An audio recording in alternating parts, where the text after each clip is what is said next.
இன்றைக்கு நாம் வராகி என்ற பெண் தெய்வத்தை பற்றி தெரிந்து கொள்வோம்.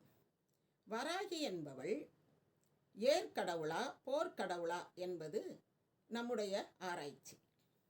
லலிதா சகஸ்ரநாமத்தில் தேவிக்கு தளபதியாக வராகி போற்றப்படுகிறாள்.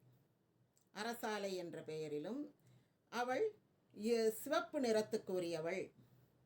இரத்த பீஜன் இரத்த துளிகளிலிருந்து புதிதாக தோன்றிய போது தேவி அவனை அழிப்பதற்காக உதவியவள் வராகி என்ற புராண கதைகள் எல்லாம் நாம் கேட்டிருக்கின்றோம்.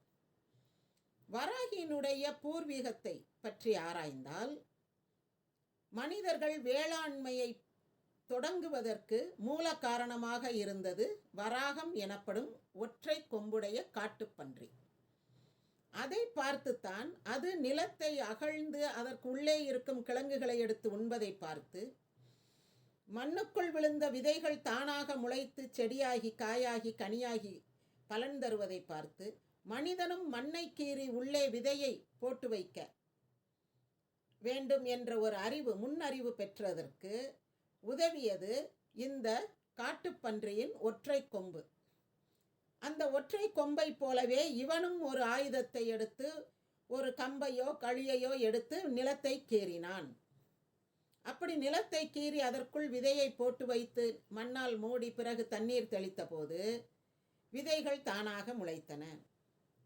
அதை கண்ட பிறகு அவன் பெரிய நிலப்பரப்பில் விதைகளை இட்டு அதன் பலனை தானும் தன் மக்களுமே அனுபவிக்க வேண்டும் என்ற காரணத்தால் தனக்கு மட்டுமே பிள்ளைகளை பெற்றுத்தரக்கூடிய ஒரு பெண்ணை தனக்கு மனைவி என்ற அந்தஸ்தை கொடுத்து அவளை குடும்ப தலைவியாக்கி இந்த பிள்ளைகளின் பராமரிப்பு பொறுப்பை அவளிடம் கொடுத்து ஒரு குடும்பம் என்ற அமைப்பு, நிலம், வேளாண்மை, பின்பு பெரிய நிலத்துக்கு அதிபதியானவன் மன்னன் என்ற படிப்படியாக பண்பாடும் நாகரிகமும் சிறந்து வளர்ந்து ஓங்கி வளரும்போது அவன் நன்றி கடனோடு நினைத்து பார்த்தது இந்த வராகம். ஆக அந்த நிலம் தந்த பயிர், வராகத்தினுடைய அந்த கொம்பு தனக்கு கற்றுக் கொடுத்த கலப்பை, இவை இரண்டையும் சேர்த்து அவன் ஒரு தெய்வ வடிவாக்குகின்றான். அவளே வராகி. ஆக அவள் ஒரு ஏர்கடவுள். அவள் கையில் ஒரு கையில் கலப்பையையும் மறு கையில் உலக்கையையும் கொடுத்தான். ஒரு கையில் கலப்பை, மறு கையில் உலக்கை. இன்றைக்கு ராஜராஜ சோழன் கட்டிய தஞ்சை பெருவுடையார் கோவிலில் இருக்கும் வராகி சன்னதியில் அவளுக்கென்று தனி சன்னதியை கட்டியவன் ராஜராஜன். அந்த சன்னதியில் அவள் கையில் கலப்பை இருப்பதை காண்கிறோம். ஆக அவள் ஆரம்பத்தில் ஏர்கடவுள். பின்புதான் அவளை போர்க்கடவுளாக மாற்றினார்கள். எவ்வாறு மாற்றினார்கள்? ஏர் பிடித்தவன், நிலத்தை உடைமை கொண்டவன், நில உடைமை வந்த பிறகு பெரிய நிலப்பரப்புக்கு பெருநிலம் ஆளும் வேந்தன், குறுநில மன்னர், பெருநிலம் வேந்தன் என்ற அரசாட்சி முறை, மன்னராட்சி முறை வரும்போது இந்த நிலத்தின் தெய்வமாக, விளைச்சலின் தெய்வமாக, குறிப்பாக கலப்பையின் தெய்வமாக போற்றப்பட்ட வராகி இவர்களின் தாயாக, இவர்களின் மூதாயாக, இவர்களுக்கு நன்மையை தந்தவள், இப்பொழுது வெற்றியையும் தருவாள் என்ற வகையில் அவர்கள் வணங்கினார்கள். ஆக ஏர்கடவுளாக போற்றப்பட்டவளை அந்த வேளாண் மக்கள் அல்லது பெருநிலம் முழுதாளும் வேந்தர்களின் மக்கள், குடிப்படைகள் தன்னுடைய மன்னனுக்கு, தன்னுடைய வேந்தனுக்கு, மருத நிலத்து மக்கள் மருத நிலத்தின் தலைவனான வேந்தனுக்கு வெற்றி வர வேண்டும் என்பதற்காக தங்களுடைய குலதெய்வமான, வேளாண் மக்களின் குலதெய்வமான வராகியை வெற்றி தேவதையாக வணங்கினர். வெற்றி தர வேண்டும் என்று வணங்கினர். காலப்போக்கில் வராகி போர்க்கடவுளாகவே முழுவதுமாக மாறிவிட்டாள். பெரிய மன்னர்கள், ராஜராஜ சோழன் போன்ற மன்னர்கள் அவளை வெற்றிக்காகவே வேண்டினர், வழிபட்டனர்.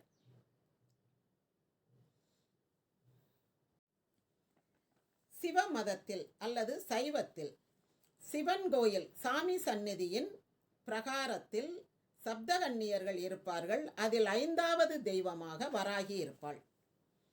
அதாவது சப்தகன்னியருக்கு இடம் எங்கே இருக்குது? சிவன் கோயிலில் தான் இருக்குமே தவிர அம்மனுடைய பிரகாரத்தில் இருக்காது. துர்க்கை எங்கே இருக்கும்? சிவன் சந்நிதியில் தான் இருக்கும். சப்தகன்னியர் எங்கே இருப்பாங்க? சிவன் சந்நிதியில் தான் இருப்பாங்க. அம்மன் கோயிலில் வந்து அம்மன் சந்நிதிக்குள்ளே வேறு எந்த தெய்வத்தையும் வைக்க மாட்டாங்க. சிவன் கோயிலில் சப்தகன்னியருள் ஒருத்தியாக இருப்பாள். இவளுக்கு எருமை வாகனமும் சில இடங்களில் புலி வாகனமும் தரப்பட்டுள்ளது. அடுத்தது வைணவ சமயத்திலும் இதே வராகி இருக்கின்றாள். அங்கே இவளுக்கு சேஷ வாகனம் எனப்படும் நாகர் வாகனம் தரப்பட்டுள்ளதை பார்க்கிறோம். கருடாழ்வார் இவளுக்கு துணை ஆளாக இருப்பதையும் காண்கிறோம். சங்கு சக்கரதாரியாக, அதாவது விஷ்ணு துர்க்கை போல வராகி காட்சியளிக்கின்றாள். வராக அவதாரத்தின் ஜோடி தெய்வமாகவும் வராகியை கருதுகின்றனர். சைவத்தில் அவளை பைரவரின் ஜோடியாக கருதுகின்ற போக்கு இருக்கின்றது. அதுவும் பைரவர்னா என்னன்னா, இந்த பித்து பிடித்த நிலையை கொண்டு வரக்கூடிய பைரவர். வராகி பூஜை வந்து ரொம்ப அதிகமாக செய்யும் பொழுது அந்த பூஜை செய்பவர்களுக்கு பித்து பிடிக்கும் என்பது ஒரு நம்பிக்கை. அதனால் அந்த மாதிரி வந்து பைரவரோடு சேர்த்து வராகியை சொல்கிறாங்க. ஆனால் வராகி ஜோடி இல்லாத தனித்தெய்வம். இதை நாம் நன்றாக புரிந்து கொள்ள வேண்டும். ஏனென்றால் அவள் மூத்தவள், மூதாய். அவளுக்கு வந்து ஜோடியெல்லாம் கிடையாது. இந்த முப்பெரும் தேவியர் மாதிரி ஜோடி கிடையாது. மற்ற சப்தகன்னியருக்கெல்லாம் கொஞ்சம் கஷ்டப்பட்டு கௌமாரிக்கு குமாரன், மகேஸ்வரிக்கு ஈஸ்வரன், வைஷ்ணவிக்கு விஷ்ணு, இந்திராணிக்கு இந்திரன், இப்படியெல்லாம் கொண்டு வந்தாங்க. ஆனால் சண்டிக்கும் வராகிக்கு மட்டும் ஜோடி தெய்வம் கொண்டு வர முடியலை. வெற்றி தேவதையாக வழிபடப்பட்ட வராகி இறப்பின் கடவுளாக போற்றப்பட்டாள். இறப்பின் வழியாக முக்தி தரும் தெய்வமாக போற்றப்பட்டாள். அவளுடைய கைகளில் காலப்போக்கில் காண்டாமணியும் சக்கரமும் இடம்பெற்றது. சக்கரம் என்பது காலத்தையும், காண்டாமணி என்பது பிறப்பு இறப்பையும் குறிக்கின்ற ஒரு ஒளி. ஆக அவள் காலப்போக்கில் இறப்பின் தேவதையாக, முக்தியின் தேவதையாக போற்றப்பட்டாள். இறந்தவர்களின் வடிவாக வராகி இருக்கின்றாள் என்பதை வராகி பித்ரு ரூபா என்று பாவனோபிஷதம் எடுத்து கூறுகின்றது. வராகி பித்ரு ரூபா, இறந்தவர்களின் உருவமாக வராகி விளங்குகின்றாள். ஆக வாழ்வின் தெய்வமாக தோன்றிய தெய்வம் காலப்போக்கில் வெற்றி தேவதையாகி அதன் பின்னர் மரணத்தின் தேவதையாகவும் மாறிவிட்டதை காண்கின்றோம். முக்தி அளிக்கும் தெய்வமாகவும் மாறிவிட்டதை காண்கின்றோம். சிவன் கோயிலில் இனி ஒவ்வொரு மதத்திலும் இந்த வராகியை அவர்கள் எப்படி ஏற்றுக்கொண்டுள்ளனர் என்பதை காண்போம். அதிகமாக இருப்பது நேபாளத்தில். நேபாளத்து மக்கள் இதை பின்பற்றுகிறார்கள். அங்கே வந்து வஜ்ர வராகி என்று அவள் அழைக்கப்படுகிறாள். மரிச்சி என்ற பெயரிலும் வணங்கப்படுகிறாள். இப்போ இதையே வந்து சாக்தம் எனப்படும், நம்ம வந்து பெண் தெய்வ வழிபாடு மட்டுமே நடக்கின்ற நம்ம நாட்டில் பார்த்தோம்னா இவளுக்கு பேர் வந்து 10 வராகி, 8 வராகி, 5 வராகி, இப்படி வராகியினுடைய செல்வாக்கு அதிகரிக்க அதிகரிக்க அவளுடைய எண்ணிக்கையும் அதிகரிக்கிறது. இப்போ கடவுளுடைய ஆற்றலை மிகைப்படுத்தி சொல்ல வேண்டும்னா நம்ம என்ன செய்வோம்? 8 கை 16 கை வைப்போம். அப்புறம் சிவன் தான் எல்லாருக்கும் உயர்ந்தவன்னா 100 தலை வச்சுருவோம். சதாசிவம், மகாசிவம் அப்படின்ட்டு. அது ஒரு அடையாள குறியீடு தான். இந்த கைகள்லாம் வந்து சாமி அப்படி 8 கையோட 10 தலையோட எல்லாம் இருக்காது. இருந்தாலும் மனிதன் வந்து உருவப்படுத்தும் போது அந்த விதத்தில் கடவுளுடைய சக்தியை மற்றவர்களுக்கு உணர்த்துவதற்காக, ஒரு அடையாளப்படுத்துவதற்காக, ஒரு சின்னமாக வெளிப்படுத்துவதற்காக, இப்போ நமக்கு டிராஃபிக் சிம்பல் இருக்கு இல்லையா, அந்த மாதிரி ஒரு சிம்பலைஸ் பண்ணுறதுக்காகத்தான் இந்த மாதிரி கை, தலை இதெல்லாம் அதிகரிக்கிறது. இப்போ இங்கே வந்து வராகியுடைய பவர் கூட கூட மக்கள் வந்து வராகி இல்லாமல் இருக்க மாட்டாங்க. எந்த மதமாக இருந்தாலும் அங்கே வராகி இருக்கணும், அப்போ தான் அந்த மதத்தை ஏற்றுக்கொள்வார்கள் அப்படின்ற நிலை வரும்போது வராகியுடைய எண்ணிக்கையை அவர்கள் அதிகப்படுத்துகிறார்கள். சாக்தத்தில் வந்து இவளுடைய வாகனம் எதுனா பிரேதம், பெண் எருமை அல்லது ஜம்பினி என்று அழைக்கப்படுகின்ற குதிரை. இவ்வளோதான் இறப்பின் தேவதையாக்கிட்டாங்கல்ல. இவள் வந்து ஒரு கொலைகார தெய்வம். வராகினா கொலைகார தெய்வம் அவளை நள்ளிரவில் பூஜை பண்ணணும் அல்லது உச்சி பொழுதில் பூஜை பண்ணணும் அப்படின்றதெல்லாம் அந்த விஷயங்கள்லாம் நான் அடுத்து சொல்கிறேன். நிறைய நிபந்தங்கள்லாம் கொடுத்துருக்காங்கன்னு பார்க்குறோம். அவங்களுடைய அந்த ராயல் சப்போர்ட்டோட தான் பௌத்த சமயம் இருந்திருக்குது. காஞ்சிபுரத்தில் பள்ளூர்னு ஒரு ஊர் இருக்குது. அங்கே அரசாலை அம்மன் என்ற பெயரில் வராகிக்கு தனி கோயில் இருக்குது. இது என்ன அரசாலை அம்மன் அப்படின்னா, அரசாலைன்ற பேர் இருக்குது, அந்த தேவி மகாத்மியத்தில் சொல்லி வரும்போது அதில் அரசாலைன்ற பேர் இருக்குது. விழுப்புரத்துக்கிட்ட சாலாமேடுன்ற கோயிலில் அஷ்டவராகி அம்மன் கோயில் இருக்குது. இதுதான் வராகிக்குள்ள மிக பழைய கோவில்னு சொல்கிறாங்க. அது பழைய கோவில்ன்ற அளவில் அது உண்மைதான். உத்தரகோச மங்கைக்கு அருகில் இருக்கக்கூடிய ராமநாதபுரம் உத்தரகோச மங்கைக்கு அருகில் இருக்கக்கூடிய ஒரு இடத்துல தனியாக வராகிக்கு ஒரு கோயில் இருக்குது. அங்கே உள்ளவங்களை கேட்டால் இதுதான் பழசு, இது 3500 ஆண்டுகளுக்கு பழையது அப்படின்றாங்க, சங்க காலத்துக்கும் உட்பட்டது அப்படின்னு சொல்கிறாங்க. நமக்கு நல்லா தெரிஞ்ச கோயில் எதுனா ராஜராஜ சோழன் கட்டின பெருவுடையார் பெரிய கோவிலில் இருக்கிற வராகி சன்னதி. திருச்சியில் திருவானைக்காவில் அம்மன் அகிலாண்டேஸ்வரி அம்மன் வராகியாக இருக்கிறாள் என்று ஒரு ஐதீகம். அங்கே அப்படி இருக்கிறனால, அவள் தனித்தெய்வமாக இருக்கிறனால அங்கே பள்ளியறை பூஜை கிடையாது. அப்புறம் அங்கே அம்மன் சந்நிதிக்குள்ளே பள்ளியறை இருக்குதே அப்படின்னு கேட்டால், அங்கே மீனாட்சி சுந்தரேஸ்வரரை கொண்டு வந்து தான் வைப்பாங்க, வச்சு பூஜை பண்ணுவாங்க ராத்திரி. சரியா? அம்மனுக்கு அகிலாண்டேஸ்வரிக்கு அதுவும் வராகி ரூபத்தில் இருப்பதனால அங்கே தாளம்பு வைப்பாங்க, நாகரூபிணி அப்படின்னு தாளம்பு வச்சு கும்பிடுவாங்க. இது தவிர தூத்துக்குடி நரிப்பட்டி பக்கத்தில் ஒரு தனி கோயில் இருக்குது வராகிக்கு. இந்த நரிப்பட்டின்றதை நம்ம கொஞ்சம் ஞாபகத்தில் எடுத்துக்கணும். எங்கெங்கே அந்த நரின்ற வார்த்தைகள் வருதோ அதை நம்ம பௌத்த மதத்தோடு இணைத்து பார்க்கணும். ஏன்னா பௌத்த சமயத்தில் இடாகினின்னு ஒரு தெய்வம் உண்டு. இப்போ மணிமேகலை இதிலெல்லாம் நீங்கள் பார்த்துருக்கலாம், இடாகினி பேய் அப்படின்னு வரும். அது டாகினி என்று அழைக்கப்படுகின்ற ஒரு தெய்வம். அதை இடாகினின்னு இங்கே போட்டிருப்பாங்க, நம்ம தமிழில் எழுதியிருப்போம். அவளுடைய வாகனம் நரி.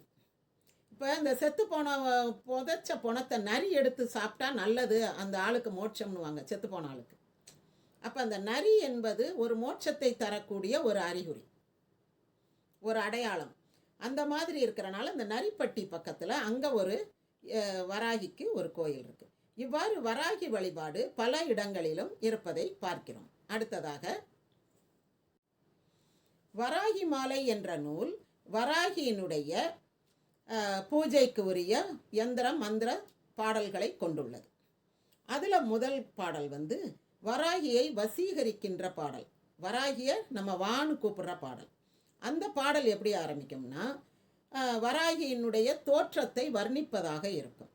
இருகுளை கோமளம், தாழ் புஷ்பராகம், 2 கண்ணும், குருமணி நீலம், கை கோமேதகம், நகம் கூர்வைரம், கனிவாய் பவளம், திருநகை முத்து, கனிவாய் பவளம், மரகத வள்ளி திருமேனியும் பச்சை மாணிக்கமே. இப்படி ஒரு வர்ணனை பாடல். இதுதான் முதல் பாடல், வசீகரிக்கிறது. அடுத்தது, அவளை தன்னுடைய ஆத்மாவில் நிறுத்தி பூஜை செய்யும்போது என்ன பாடல் சொல்ல வேண்டும் அப்படின்னா, சக்தி கௌரி மகமாயி ஆயியன் சத்துருவை குத்தி இரண குடலை பிடுங்கி குலாவி நின்றே எத்திசையெங்கும் நடுங்க கிரிகள் இடிபடவே நித்த நடித்து வருவாள் வராகியன் நெஞ்சகத்தே. இந்த பாட்டை சொல்லி வராகிய நம் நெஞ்சத்தில் இருத்தி அடுத்து யந்திரங்களை வரைந்து பூஜையை ஆரம்பிக்க வேண்டும். அடுத்தது, தேவ சந்நிதானத்தை, அவளுக்கென்று ஒரு சந்நிதானத்தை நம்முடைய இதயத்தில் உருவாக்கி அதில் அவளை நிறுத்தும்போது நாம் சொல்ல வேண்டிய பாடல் என்னவென்றால், யாராயிலும் நமக்கே வினை செய்யின் அவருடலும் கூறாகும் வாளுக்கிரையிடுவாள் கொன்றை வேணியரன் சீரார் மகுடத்து அடியினை போற்றி,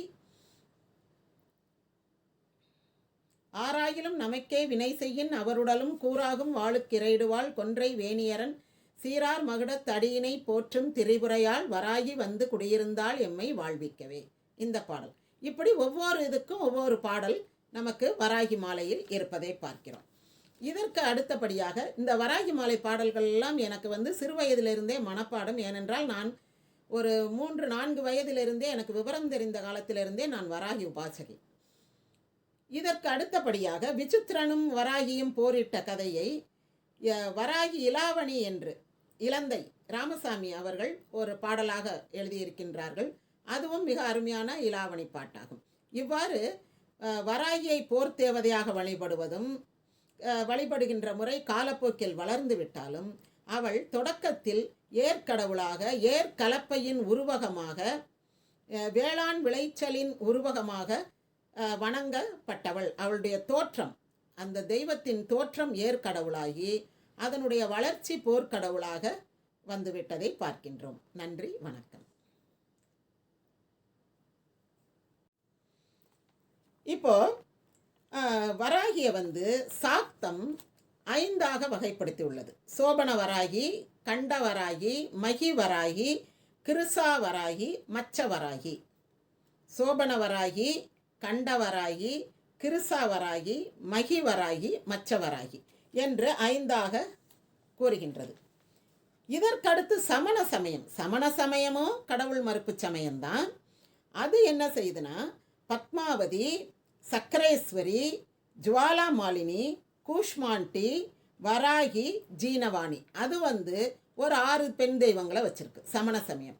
அந்த 6 முக்கிய பெண் தெய்வங்களில் வராகி 5ஆவதாக இடம்பெறுகிறாள். நம்மதில் சப்தகன்னியில் 5, சமணர்களுக்கு 6 பெண் தெய்வங்களில் 5ஆவதாக இடம்பெறுகிறாள்.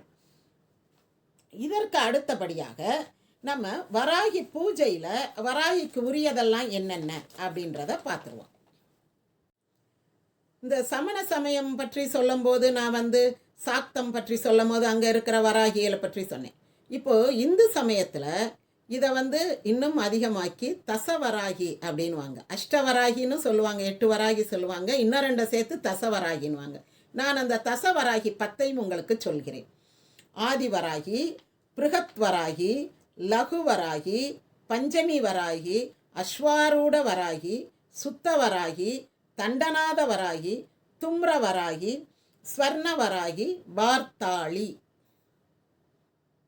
10 வராகிகள் இருக்காங்க. இந்த 10 வராகி எதை குறிக்குதுன்னா, வராகி பூஜையினுடைய ஆற்றலை குறிக்கின்றது. இதில் இந்த லலிதையினுடைய தகப்பனார் பேரும் வராகின்னு ஒரு கதை உண்டு. அவளுடைய தாயார் பேர் குருகுல்லா, தகப்பனார் பெயர் வராகி அப்படின்னு சொல்லி, இந்த குருகுல்லாவுக்கும் வராகிக்கும், ஆண் வராகிக்கும் ஒரு கோவில் இருக்கிறது. எங்கே தெரியுமா? ஒரிசாவுடைய தலைநகர் பக்கத்தில் கொரக்கொரோ அப்படின்ற இடத்துல, கொரோன்ற இடத்துல ஒரு கோவில் இருக்குது. அங்கே வராகி ஆணாக பூஜிக்கப்படுகிறாள். சரி, இப்போ நம்ம ஊரில் எங்கெங்கே கோயில் இருக்குது வராகிக்கு? பழைய கோவில்கள் எங்கெங்கே இருக்குது? ஏன்னா இங்கே பௌத்த சமயம் பரவும்போது முதல்ல வராகி என்ற ஒரு பெண் தேவதையை வச்சு கும்பிட்டுருப்பாங்க, ஒரு பெண் உருவத்தில். அதுக்கடுத்து பௌத்த சமயம் இங்கு வரும்போது அந்த வராகியை அப்படியே அவங்க சுவீகரிச்சுக்கிட்டு தனி கோயில் வைக்கிறாங்க. வச்சு நீங்களும் ஒன்று தான், நீங்கள் எங்கள் மதத்தில் இறங்கிக்கங்க அப்படியெல்லாம் சொல்லி பௌத்த சமயத்தில் நிறைய பேர் மக்கள் இறங்கி அந்த வராகியை பௌத்தர் கோயில்களில் வச்சு கும்பிட்றாங்க.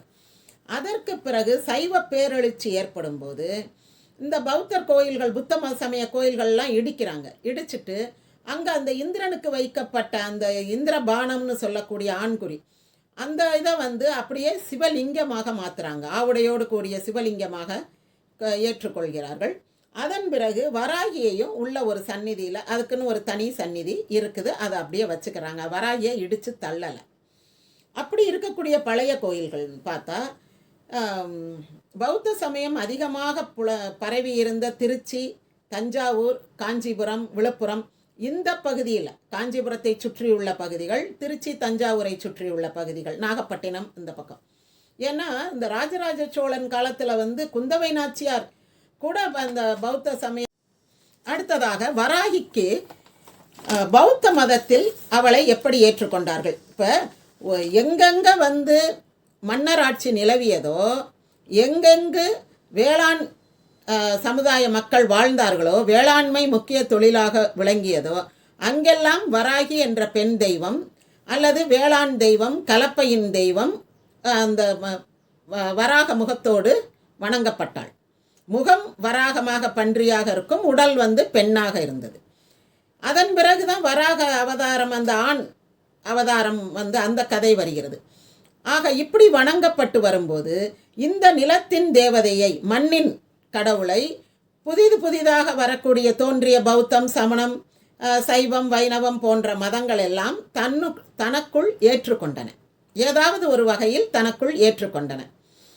இப்போ பௌத்தம் என்ன செய்தது? வராகியை பத்மத்தில், தாமரையில் அமர வைத்தது. பௌத்த மதத்துக்கு முக்கியமானது தாமரை பூதான்.